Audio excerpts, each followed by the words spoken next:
नमस्कार and welcome to news View. आप सब लोगों को स्वतंत्रता दिवस की हार्दिक बधाई और शुभकामनाएं। हमारे साथ आज अंशु पाठक जी हैं, जो बीजेपी डिस्ट्रिक्ट प्रेसिडेंट हैं पुणे नॉर्थ के हैं। अंशु पाठक जी, आपका स्वागत है। धन्यवाद मिश्रा जी, इस न्यूज टॉक शो में मुझे आमंत्रित करने के लिए। जय हिंद, वंदे मातरम, भारत माता की जय। सबसे पहले सारे सब्सक्राइबर्स को भारत की स्वतंत्रता की 79वीं वर्षगांठ की हार्दिक बधाई। जय हिंद, वंदे मातरम, भारत माता की जय। और एक बात थैंक मैं करेक्ट करना चाहूंगा, जी। मैं पूना का उत्तर भारतीय मोर्चा का भारतीय जनता पार्टी का जिला अध्यक्ष हूँ। फादर बॉडी में से उत्तर भारतीय मोर्चा एक नॉर्थ इंडियन सेल है, उसका मैं डिस्ट्रिक्ट प्रेसिडेंट हूँ। पुणे नॉर्थ एक संगठनात्मक जिला है, उसका मैं डिस्ट्रिक्ट प्रेसिडेंट हूँ। धन्यवाद। ग्रेट। न्यूज़ व्यू व्यूअर्स को सबको इंडिपेंडेंस डे की हार्दिक बधाई। हम लोग आज 79th इंडिपेंडेंस डे मना रहे हैं इंडिया का, और इसी के साथ आज का प्रोग्राम चालू करते हैं। और जो हमारा टॉक शो है आज फोकस कर रहे हैं बिहार के इलेक्शंस पे, आगामी इलेक्शंस पे जो नवंबर में होने वाले हैं। टेंटेटिव डेट भी यही आ रहे हैं कि नवंबर में होने वाले हैं। और अंशु पाठक जी क्योंकि बीजेपी के पुणे नॉर्थ से डिस्ट्रिक्ट प्रेसिडेंट है, तो थोड़ा बहुत हमारे साथ शेयर करेंगे कि किस हिसाब से तैयारियां चल रही हैं, क्या लग रहा है, क्या आउटलुक होने वाला है बिहार इलेक्शंस का। तो हम चालू करें। अंशु पाठक जी, एक थोड़ा-सा मैं जानना चाहूँगा आपकी जर्नी जो है पॉलिटिक्स में कैसे स्टार्ट हुई है? कहाँ से कब शुरू हुई थी? जी, ऐसा है कि बिहारियों के खून में राजनीतिक है, बौद्धिक और मानसिक और दृष्टिकोण से बहुत ज़्यादा राजनीतिक विषयों पर चर्चा हम लोग के गाँव चौपालों पे भी होती रहती है। कहीं-कहीं पे तो मुझे ऐसा लगता है कि कोई पान वाला भी बहुत ज़्यादा जानकार मुझे राजनीतिक विषयों पे लगता है, जो आपने महसूस भी किया होगा चाय की जी, दुकानों पे भी। तो राजनीतिक में आने का क्या, हम लोग तो पैदाइशी ही राजनीतिक में रहते हैं। मेरे हिसाब से मैं सोचता हूँ कि हर बिहारी एक बहुत बड़ा पॉलिटिशियन अपने आप में है। और जहाँ तक मेरा विषय है, मैं बाल स्वयं सेवक हूँ। शाखाओं में जाया करता था बचपन में। मैंने प्राथमिक वर्ग प्रशिक्षण लिया है, उसके बाद मैं विद्यार्थी परिषद में पटना यूनिवर्सिटी में मैंने कार्य किया। उसके बाद मैं व्यावसायिक कार्यों में अपने जो पेशा है उसमें जुड़ गया, फार्मा इंडस्ट्री से मेरा रिलेशन रहा। फार्मा इंडस्ट्री से रिलेशन होने के बाद, कोरोना के बाद मुझे लगा कि कुछ न कुछ ऐसा करना चाहिए जिसमें मुझे आत्मसंतुष्टि हो। मैं गिल्ट फ़ील ना करूँ ज़िंदगी में कि मैंने ये नहीं किया। तो मैं संघ से जुड़ा था, संघ के कार्यों में मैं लगा रहा, संघ के शाखाओं में रेगुलर जाता था। वहीं से मुझे आदेश हुआ कि आप भारतीय जनता पार्टी में तलेगाँव मंडल शहर अध्यक्ष के रूप में आप उत्तर भारतीय मोर्चा का कार्यभार सँभालें। तो हम लोगों ने, हमारे यहाँ आदेश एक लकीर होती है, उसको आप क्रॉस नहीं कर सकते, उसको स्वीकार किया मैंने। उसमें कुछ कार्य किए, मेरे कार्यों से लोग प्रसन्न हुए, फिर मुझे जिला अध्यक्ष का दायित्व दिया गया। उस दायित्व को मैंने निभाया और निभा रहा हूँ। यही अभी तक में की राजनीतिक यात्रा है, और उसमें कुछ सफलताएँ मिली, जैसे कि मन की बात की एक कार्यक्रम होती है मोदी जी की हर महीने के जी। अंतिम रविवार को। उसमें मैं एक उसमें मन की बात की क्विज़ कॉम्पिटिशन होता है, उसमें मैं टॉप 100 में 1 कंटेस्टेंट था, और मुझे मोदी जी की तरफ से बुक और लेटर्स भी आए थे। तो ये एक एप्रिसिएशन मुझे मिला था। फिर माई गॉव ऐप पे भी, my government app, my gov app है जिससे आप सरकार की सारी योजनाओं को जान सकते हैं, समझ सकते हैं। तो उसके थ्रू से भी मुझे एप्रिसिएशन लेटर और बुक्स आए थे। तो और मैंने मेरा हार्ट का सर्जरी हुआ था, मेटल वाल्व रिप्लेसमेंट। उस दौरान मैंने घर में बैठ के 288 वोटर आईडी कार्ड खुद से बनाए, न्यू वोटर आईडी कार्ड। तो एक जज़्बा है, बहुत बस बढ़िया। यही है राजनीतिक जीवन मेरा अभी तक का। क्षणिक जीवन है, अभी थोड़ा ही सा समय गुज़रा है। आगे बहुत कुछ बहुत करना है उत्तर भारतीयों के लिए। बहुत बहुत अच्छा लगा सुन के आपकी जर्नी की शुरुआत पॉलिटिक्स में। और हम सबकी कामनाएँ हैं कि आप और भी आगे और भी अच्छा करते रहें बीजेपी के लिए और भारत के लिए। तो हमने जैसे धन्यवाद। शुरू में बोला था कि हम लोग का जो डिस्कशन होगा वो बिहार के इलेक्शंस पे होगा जो नवंबर में होने वाले हैं। आपको क्या लगता है हुँ, अंशु पाठक जी की हाउ क्रिटिकल, निश्चित। कितना क्रिटिकल है ये इलेक्शन बीजेपी के लिए? देखिए, भारतीय जनता पार्टी हमेशा इलेक्शन मोड में रहती है। एज़ ए कार्यकर्ता मैं बोलता हूँ कि भाजपा संगठन हमेशा इलेक्शन के लिए तैयार रहती है। सालों भर हम लोग के यहाँ कार्यक्रम होते रहते हैं। ऐसा नहीं है कि आज अपने यहाँ एक कहावत है कि भोज के रात में कुंवर रोपवई, सो वाला हिसाब-किताब हमारा नहीं है। हम लोग हमेशा इलेक्शन मोड। हमारी तैयारी, एक चुनाव खत्म होते है, जीत-हार हुई, नहीं हुई, अगले दिन से दूसरे चुनाव की तैयारी 5 साल के बाद की शुरू हो जाती है। तो क्रिटिकल तो है बिहार इलेक्शन, क्योंकि जो 2005 के पहले जो बिहार गर्त में था, उसको उभारा गया है डबल इंजन की सरकार में, और डबल इंजन की सरकार में बहुत सारी सौगात भी मिल रही है बिहार को। तो इस चुनाव में एनडीए की सरकार बने बिहार में, तो क्रिटिकल तो है।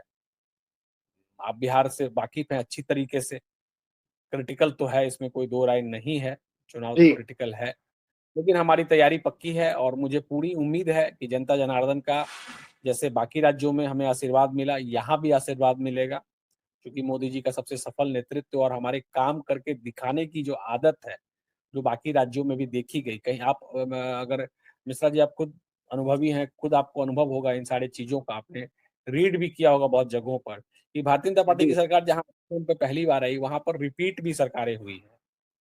मतलब 3, 4, 5 टर्म रिपीट हुई हैं, मतलब बहुत सारे स्टेट्स में।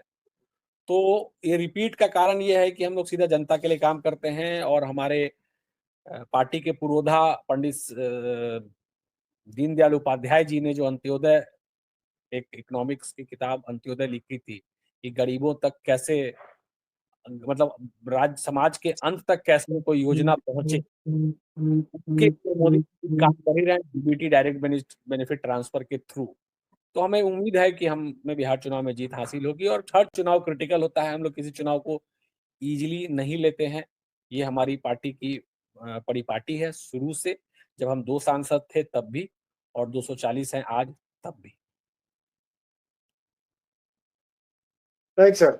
अब हमने कुछ कुछ सालों में भी देखा है कि पहले के कंपैरिज़न बहुत एडवांसमेंट हुआ है अभी बिहार में ऑफ लेट, अगर मैं पिछले 2 से लेके 4 साल की बात करूँ। एंड मेरे को ये जानना है कि जो आम जनता है, जो आम लोग हैं, उनको बहुत उम्मीदें होती हैं कि जब इलेक्शन आता है तो जो हो सकता है जो सरकार अभी है या जो नई सरकार आने वाली है वो कुछ हमारे लिए करे।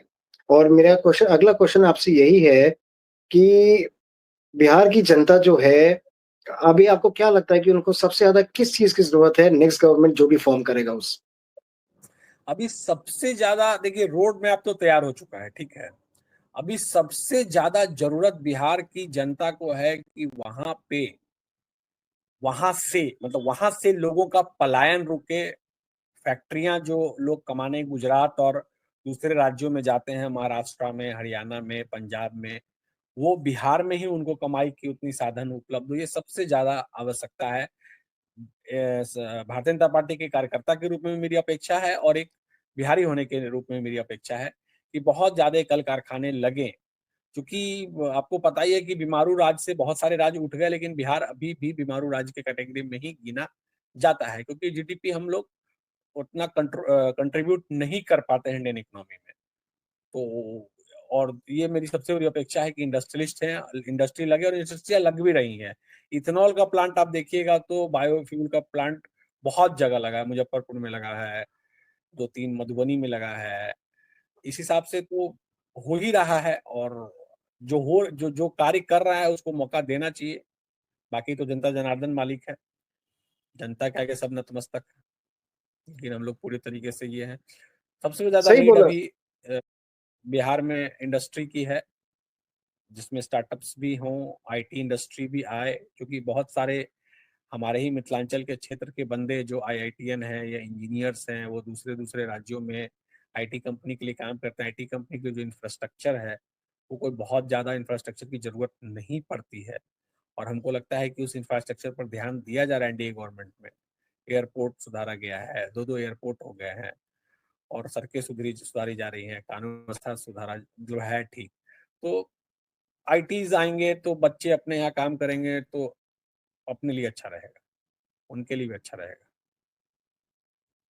और मेरे ख्याल से कुछ आंकड़े मेरे पास है, और बिहार कुछ 2-3 सालों में, जैसे मैंने आपको बोला कि कुछ इकोनॉमिक ग्रोथ है ना, थोड़ा साइंस दिखा रहा है, क्योंकि अ, अभी अगर मैं बात करूँ तो top 5 fastest growing largest states में से है इंडिया के अंदर।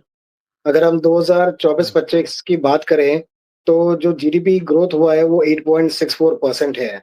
और वो हुँ, अच्छे साइंस हैं बिहार के लिए, आने वाले टाइम के हुँ, लिए।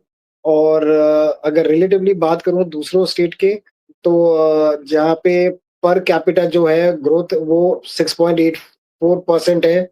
ओवरऑल अगर मैं नेशनली बात करूँ तो, लेकिन अगर लेट्स से तमिलनाडु की बात करूँ, तो वो 10.49% पे जा रहे हैं। तेलंगाना जो है 7.18% पे है।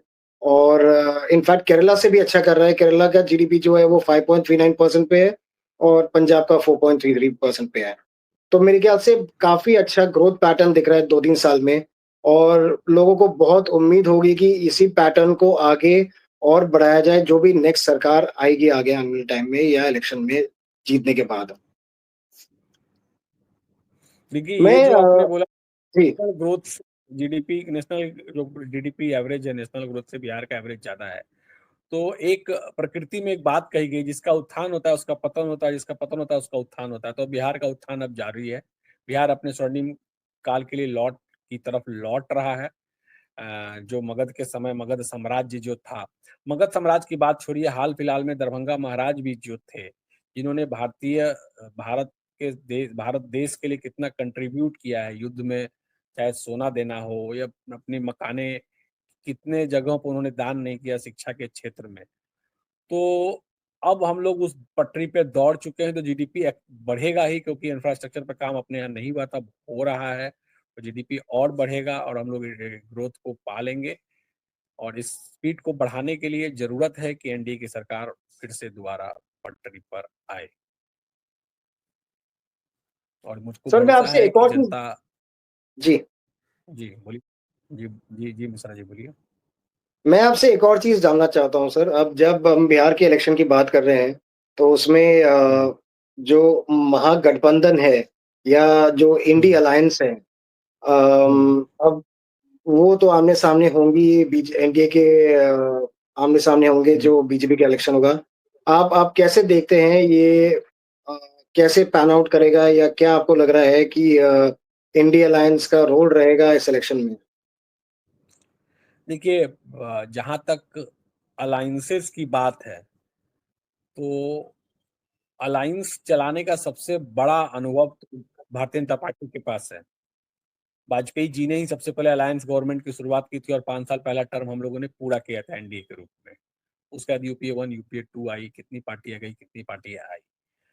आज के डेट में हमारे अलायंस के पार्टनर के साथ सब एकजुट हैं और एक ही शब्दों से एक ही बात बोलते हैं कि हम लोग सब 247 सीटों पे सारे एनडीए के पार्टनर्स लड़ रहे हैं। इंडी ब्लॉक की जहाँ तक मैं बात करूँ, वहाँ पर तो अभी तक फैसला नहीं है। अभी देखिए कल का एक इंटरव्यू आया था कांग्रेस के प्रभारी का, श्री कृष्णा राजा पल्लू का, कि अभी तक सीएम का फेस हम लोग डिसाइड नहीं किए हैं, और वो संविधान की परिभाषा देने लगे कि संवैधानिक रूप से जो प्रक्रिया होती है, चुने हुए दल का नेता, जो बहुमत के दल का नेता होगा उसको चुना जाएगा, फिर वो मुख्यमंत्री बनता है।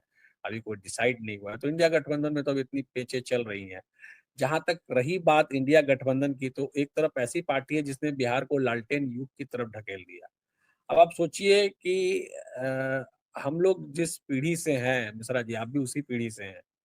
हमारी पीढ़ी में हम लोगों ने ब्लैक एंड व्हाइट टीवी देखा, एंटीना घुमाते हुए टीवी को देखा, फिर डिश का ज़माना आया।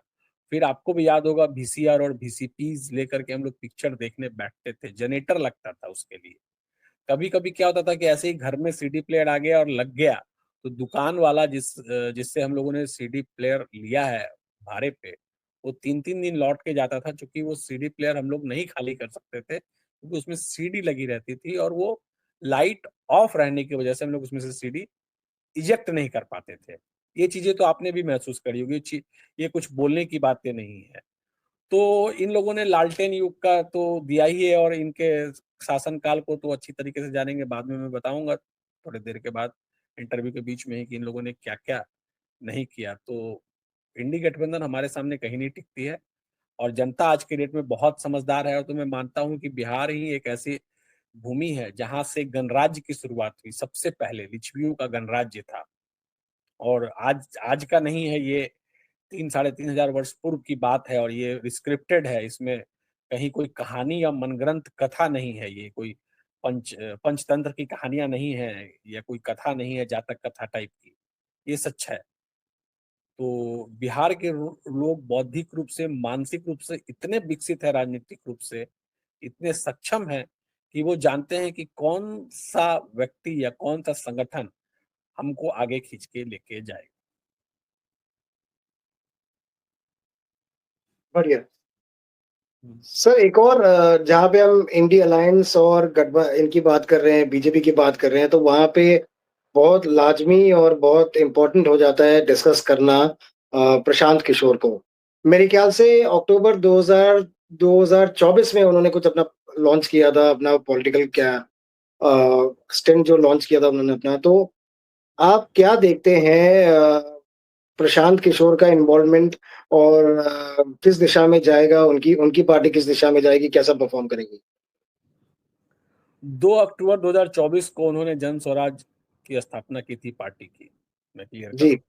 तो पहले वो घूमे ऐसी पक्षियां आती हैं दूसरे देशों से एक समय पे, प्रवासी पक्षियां कुछ दूसरे देशों से एक समय पे आती है, प्रवास करके वो भी लौट जाती हैं। तो मैं इनको यही प्रवासी पक्षी बोलूंगा, प्रशांत किशोर जी को। ये 3 साल से मेहनत कर रहे हैं, ग्राउंड पे ग्राउंड वर्क कर रहे हैं। भीड़ जुटाना अलग बात है, वोट लेना अलग बात है। अब आपको याद होगा अरविंद केजरीवाल जी का जमाना, जब आम आदमी ने 2012 में नवंबर में लॉन्च किया था, तो वो डेली सुबह सुबह उठ के बोलते थे शीला दीक्षित के खिलाफ भ्रष्टाचार का ये है, ये फाइल है, और मैं इसको लेके जा रहा हूँ पुलिस केस करने। शरद पवार चोर है, इसके खिलाफ मैं पुलिस केस करने जा रहा हूँ। तो सारे बड़े बड़े नेताओं का नाम उनके पास फाइल था, लेकिन वो फाइल आज तक खुला नहीं। तो अब वैसी चीप चीज पर अब प्रशांत किशोर जी आ गए हैं, व्यक्तिगत आक्षेप करने लगे हैं हमारे भारतीय जनता पार्टी के नेताओं पे। व्यक्तिगत आक्षेप आप जब तब करते हैं मिश्रा जी, मेरे हिसाब से, ये हो सकता है मैं कहीं पे गलत भी हूं, कि जब आप मैदान हारने वाले होते हैं। नहीं तो आप मैदान में लड़ाई करते हैं, व्यक्तिगत आक्षेप पे नहीं जाते हैं। व्यक्तिगत आक्षेप तभी की जाती है जब आप लड़ाई, एक नॉर्मल सी बात है कि अगर मैं आपसे कन्वर्सेशन कर रहा हूं और पर्सनल में आप पर हो जाऊं, इसका मतलब है कि मैं वीक हूं, मतलब कहीं मैं कमजोर हूं, ये दिखाता है मुझे कि मैं कमजोर हो रहा हूं। ये व्यक्तिगत आक्षेप प्रशांत किशोर जी कर रहे हैं। दूसरी बात, वो जो बातें कर रहे हैं, बस्ता लीजिए, शिक्षा के लिए आप जाइए, अपने बच्चों के लिए वोट दीजिए, इसके लिए दीजिए, उसके लिए दीजिए। तो ये क्या भारतीय बिहारी मतदाताओं को मूर्ख समझे हैं? आज तक बिहारी मतदाताओं ने अपने बच्चों के लिए वोट नहीं दिया, अपने अधिकार के लिए मत नहीं दिया। अगर नहीं दिया होता अधिकार के लिए मत, तो 1990 में लालू यादव कैसे आते, 1995 में कैसे आते? क्योंकि सामाजिक न्याय का पुरोधा तो उनको माना जाता है, इस बात को तो आप भी मानिएगा। अगर निचले तबके के लोगों को, ओबीसी वालों को, एससी एसटी को जवान देने का काम किसी ने किया है, तो लालू राज में किया गया है।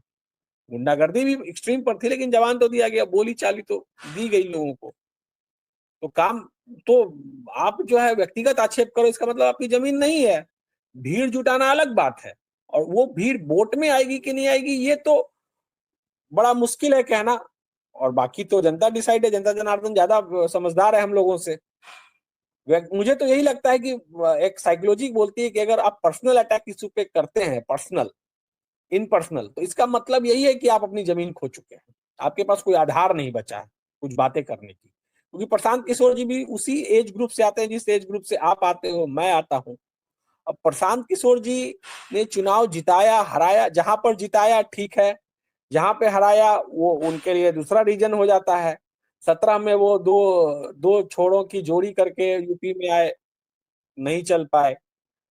तो क्या है कि हर जगह प्रशांत किशोर फैक्टर काम नहीं कर पाएगा।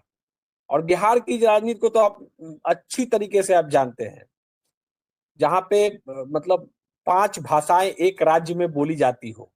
ऐसा कोई राज्य नहीं होगा जहाँ पे 5 भाषाएं बोली जाती हो, मगही, अंगिका, बज्जिका, मैथिली, भोजपुरी। और वहां को ये प्रशांत किशोर 3 साल में समझ जाएं, और हम और आप 28-29 साल से 30 साल से बिहार जा रहे हैं, 10 बार 5 बार। जमीनी सच्चाई आप भी जानते हैं और हम भी जानते हैं।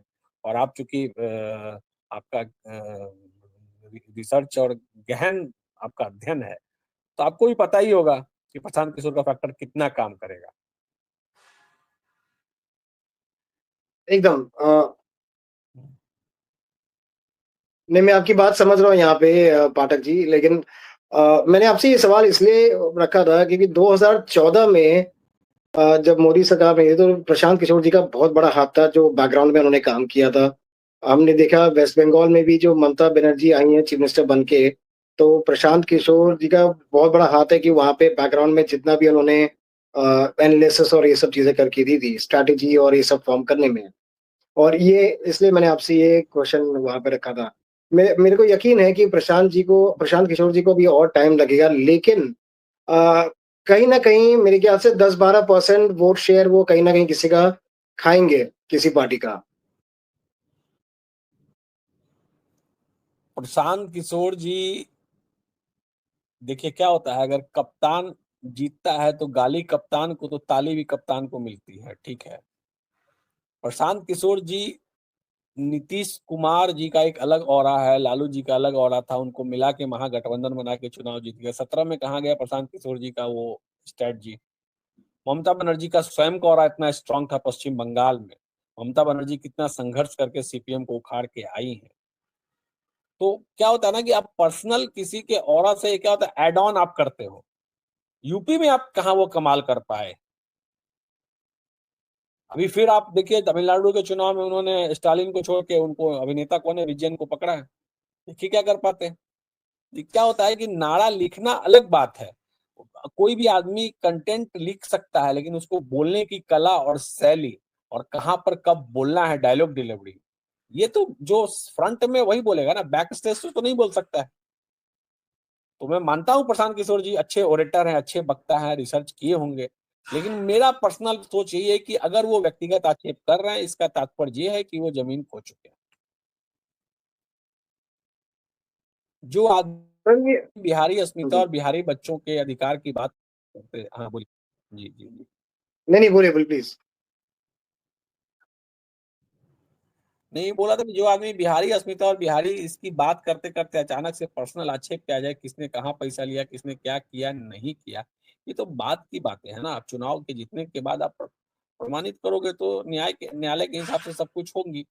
मेरा ये कहना है कि आप जो है आपने इतने दिनों में, मैं उनसे पूछना चाहता हूँ कि आईपैक जो उनका ऑर्गेनाइजेशन था, वो बिहार में कितने ऑफिसेज हैं उनके।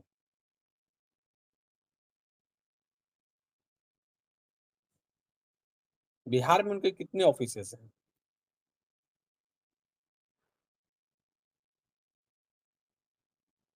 मुझे सिर्फ सर वो एक बता सेकंड दीजिए आप कि क्वेश्चन काउंट करके उनके इतने बिहार में ऑफिसेज हैं। और जी, जी, जी, बोलिए, बोलिए, आप कंटिन्यू करिए। बिहार में प्रशांत किशोर जी के कितने ऑफिसेज हैं, कितने बिहारी उनके यहाँ आईपैक में काम कर रहे हैं पूरे हिंदुस्तान में, उनको क्या सैलरी पैकेजेस ये दे रहे हैं। अभी तो बोलते हैं मुझे आईपैक से कोई लेना देना नहीं है, मैंने उस कार्य को छोड़ दिया है। तो आप, अब क्या होता है ना कि कभी कोई परिवर्तन अगर होता है ना कि चैरिटी बिगिंस एट होम, खुद घर से ही लोग दान दक्षिणा देना शुरू करते हैं, इसका मतलब है कि आप घर से, आपने अपने बक्सर में पड़े हुए मकान को क्यों नहीं किसी को दान कर दिया, वहां पे तो कोई रहता नहीं है। स्कूल चलवाते वहां पे पहले से, दे सकते थे ना, सक्षम तो है। बातें करना बहुत अच्छी बात है।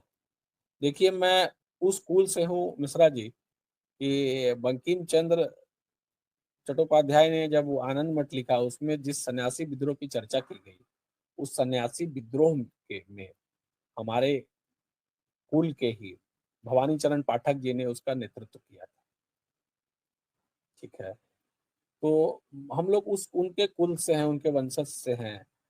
और बहुत सारा चीज हम लोगों ने डोनेट भी किया, जो बताने की बात होती है। आप समाज के लिए करना चाहते हैं तो उसमें हल्ला करके करने की जरूरत नहीं है ना। आपका खुद का मकान गांव का पड़ा हुआ है, उसको आप दे देते हैं ना विद्यालय के लिए। तब तो मैं मानता कि चैरिटी बिगिंस एट होम्स। आपको नहीं, आपको सत्ता चाहिए, सरकार में चाहिए, तभी आप कुछ करोगे, ऐसा तो नहीं होता ना। सरकार सिर्फ इंफ्रास्ट्रक्चर दे सकती है।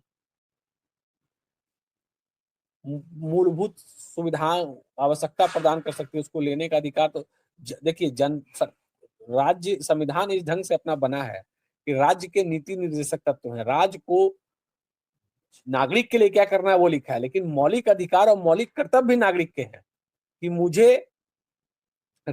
मुझे कैसे नागरिक के रूप में रहना है, मेरा क्या अधिकार और मेरा क्या कर्तव्य है। तो कुछ चीजें ऐसी भी हैं। तो प्रशांत किशोर जी को सबसे पहले तो ये समझना पड़ेगा कि जो सूची है कौन सी समवर्ती सूची में है, कौन सा संघ का विषय है, संघ मतलब केंद्र सरकार का विषय है, वो भी सोचना पड़ेगा। और अब हम लोग के जमाने से क्या, अभी भी जितने भी बच्चे निकल के जा रहे हैं एसएससी में या फिर यूपीएससी में आ रहे हैं, तो बिहार में ही पढ़े होंगे ना 9-10 सर, 11-12 बाकी जगह मान लीजिए बाहर गए होंगे। तो क्या शिक्षा व्यवस्था खराब थी जो 9-10 पढ़ के वो 11-12 किए होंगे? व्यवस्था तो अच्छी होगी ना, पढ़ाई तो होती होगी। नीतीश जी ने साइकिल शुरू कराया बच्चियों के लिए देना, बच्चियों का रेट बढ़ा, स्कूल ड्रॉप रेट बढ़ा, ये तो आपके डाटा में भी होगा। तो कहने सुनने से नहीं होता है, अभी उनको मेहनत करना पड़ेगा। बस मैं यही कहना चाहूंगा। एक सेकंड लास्ट क्वेश्चन है मेरे पास, वो ये है कि ये जंगल राज क्या है? जंगल का मतलब एक घना सा जंगल, आप उसमें जा रहे हैं, उसमें कोई अंत और छोर का पता नहीं है, आप भुला गए। और उसमें जितने भी प्राणी रह रहे हैं उनका अपना खुद का बनाया हुआ रूल है, खुद का बनाया हुआ सिद्धांत है। और जंगल का राजा कौन है? शेर। शेर कितनी बार प्रजा को देखने निकलता है? नहीं निकलता है।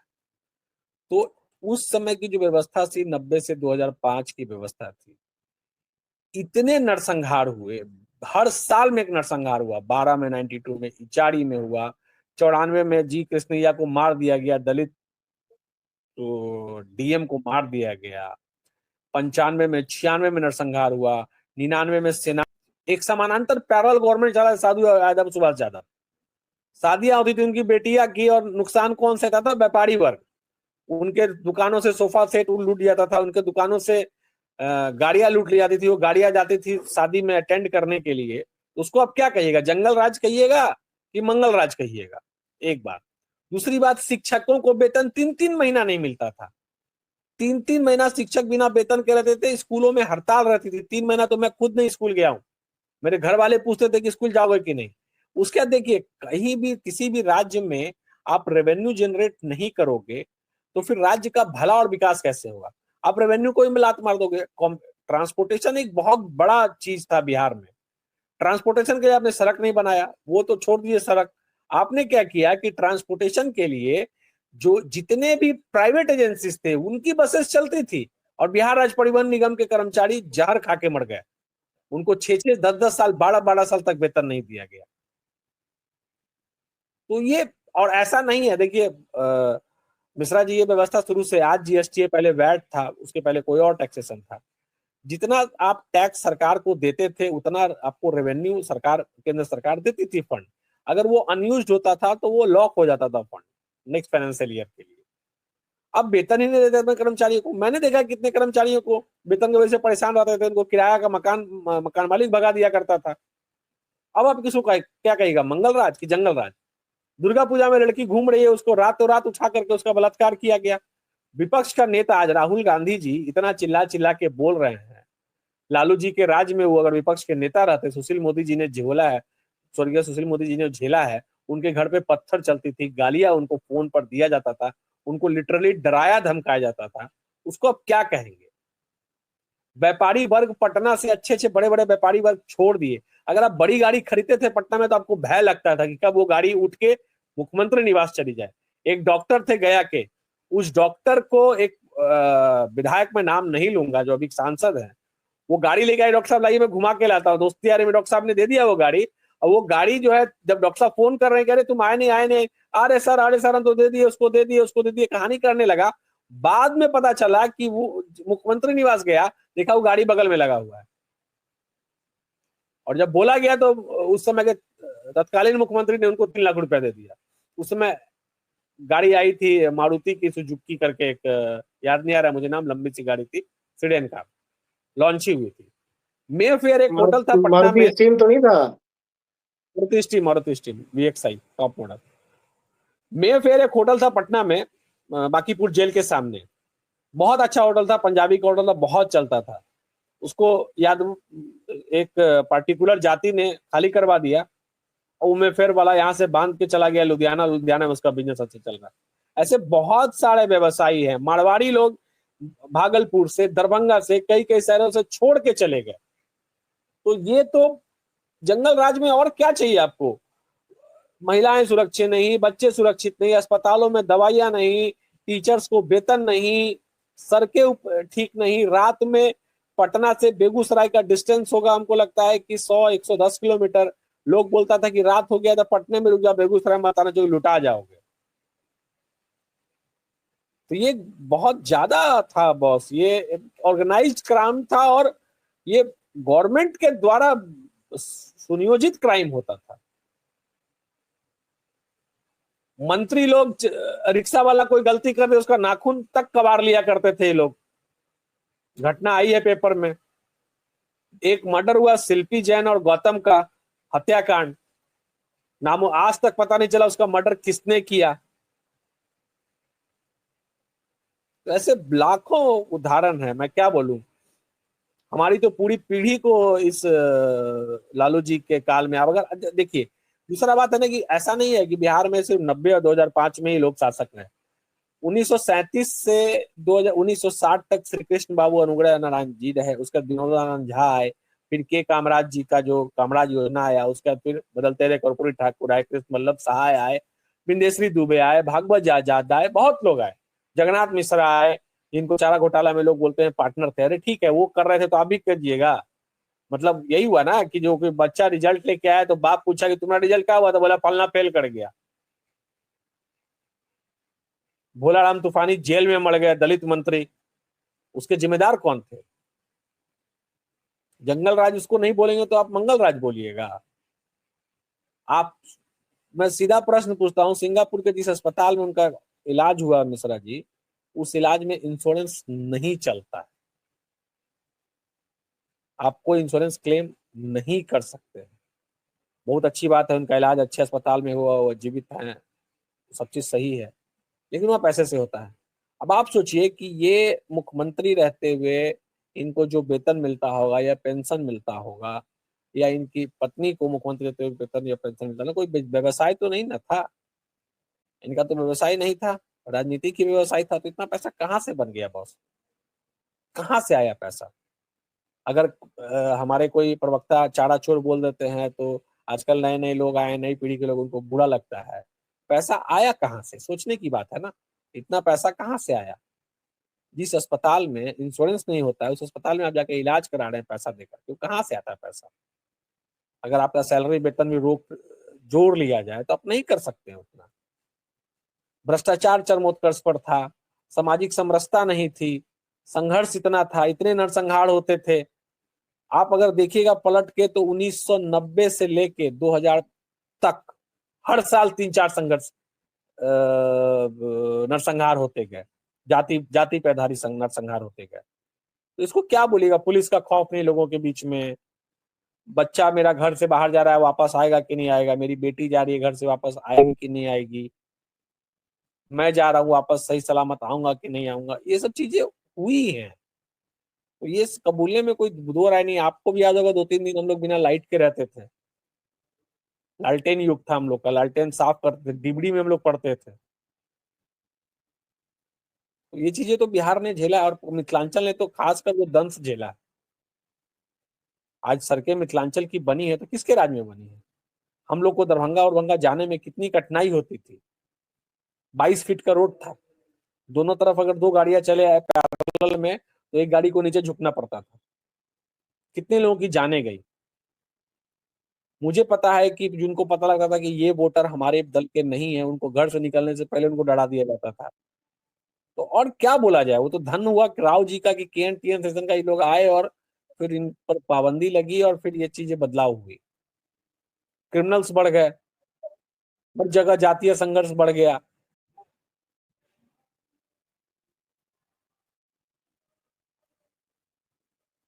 जो सर एक जो आखिरी भी क्वेश्चन आपसे। जी, हाँ जी, एक आखिरी क्वेश्चन आपसे।